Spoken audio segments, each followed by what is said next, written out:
अजय झा जी, मैं आपके पास आना चाहूंगा कि आपको लगता है कि उपचुनाव में आरजेडी की करारी हार हो रही है? क्योंकि जो मैसेजिंग हो रहा है वहां से और जो हमारे सूत्र भी बता रहे हैं वो ये बता रहे हैं कि आरजेडी को मुंह की खानी पड़ रही है, आरजेडी का माई समीकरण ही दरक गया है। ऐसा बेलागंज में भी हुआ है, ऐसा अन्य जगहों पर भी हुआ है और रामगढ़ में तो यहां तक कहा जा रहा है कि आरजेडी जगतानंद सिंह के जो सुपुत्र अजीत सिंह मैदान में खड़े हैं वो तीसरे चौथे नंबर पर चले गए। आपके पास क्या जानकारी है, जरा आप मुझे बताएं। देखिए, ये बात बहुत ही महत्वपूर्ण है कि प्रशांत किशोर जी जिस तरह से अभी उभरे हैं, उसके इम्पैक्ट तो पड़ेंगे, ये माना जा रहा है।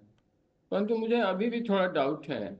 बिहार जिस तरह से जातीय समीकरण में बंद करके इलेक्शन में आता रहा है, जाता रहा है, तो उसमें प्रशांत किशोर जी का जो अपना अगर सोशोलॉजिकल बैकग्राउंड देखिए तो वो तो कहीं से भी उन्हें इस बात को सपोर्ट उनके लिए नहीं है कि उन्हें वोट मिलने चाहिए।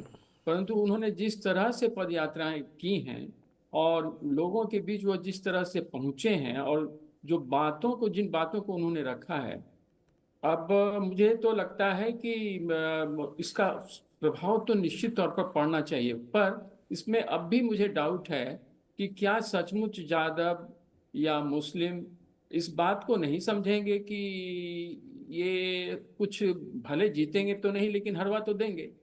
तो मुझे खुद भी डाउट है कि ये कितना असरकारी होंगे। वैसे तो जो भी आपने भी जो कहा वो बहुत ही सही कहा, संजय जी ने भी कहा।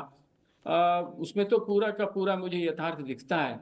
परंतु एक डाउट मुझे इसलिए लगता है कि हमारे यहाँ इवेंचुअली जब वोट देने जिस दिन लोग जाते हैं उस दिन क्या उन्होंने सोचा। अब ये बात इस पर अब किस तरह से जो सैंपलिंग आए हैं और जो अभी लोग कह रहे हैं, वो तो मुझे लग रहा है कि we will have to wait for that, कि अभी थोड़ा हमको इंतजार करना पड़ेगा। और उतनी करारी हार होगी आरजेडी की, मुझे अब भी नहीं लगता है। हार सकते हैं ये लोग, हारने की संभावना है, परंतु करारी हार। लेकिन हारना तो हारना ही है, ये बात भी सच है।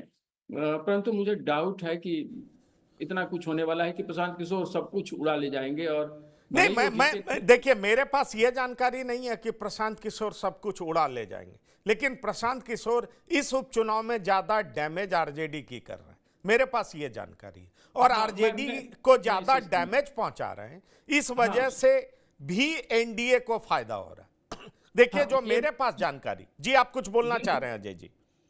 हाँ, मैं ये कह रहा था, मैं इस बात से जरूर सहमत हूँ। परंतु अंत अंत में क्या वो सचमुच हरा ही देंगे? देखिए, वैसे नीतीश कुमार जी का जलवा कभी भी आप नहीं कह सकते हैं कि वो चला गया है और उसका कुछ होगा। और जातीय समीकरण के हिसाब से अभी जिस तरह से चीजें बन रही हैं उसमें उस बीजेपी एनडीए को तो फायदा है ही है। लेकिन और वो फायदा इसलिए भी है कि सरकार उनकी है। लेकिन अब यह भी तय करना है लोगों को, उनके ग्रुप के लोगों को, मतलब अलग अलग जो ग्रुप हैं उनके लोगों को तय करना है कि हमें कि किसकी साख बचानी है। तो मुझे लगता है कि ये तो इंडी के लिए फेवरेबल होना चाहिए, क्योंकि सीट भी अभी उन्हीं के पास ज्यादा है और साख भी उन्हीं की ज्यादा बनेगी या गिरेगी। तो इस बात को उनका जो बैंक है, वोटिंग बैंक जो है, वो इस बात को नकारेगा एकदम बिल्कुल प्रशांत किशोर के इन बातों से कि चलिए इससे क्या होता है, आपके बच्चों को क्या हुआ, उनको क्या हुआ और उनके बच्चों को देखिए, ये कितना अंदर तक जाता है। मैं तो खुद वेट करूंगा इस बात को देखने के लिए। मुझे अभी भी डाउट है कि ऐसा कुछ होगा जो क्रांतिकारी दिखेगा। चलिए।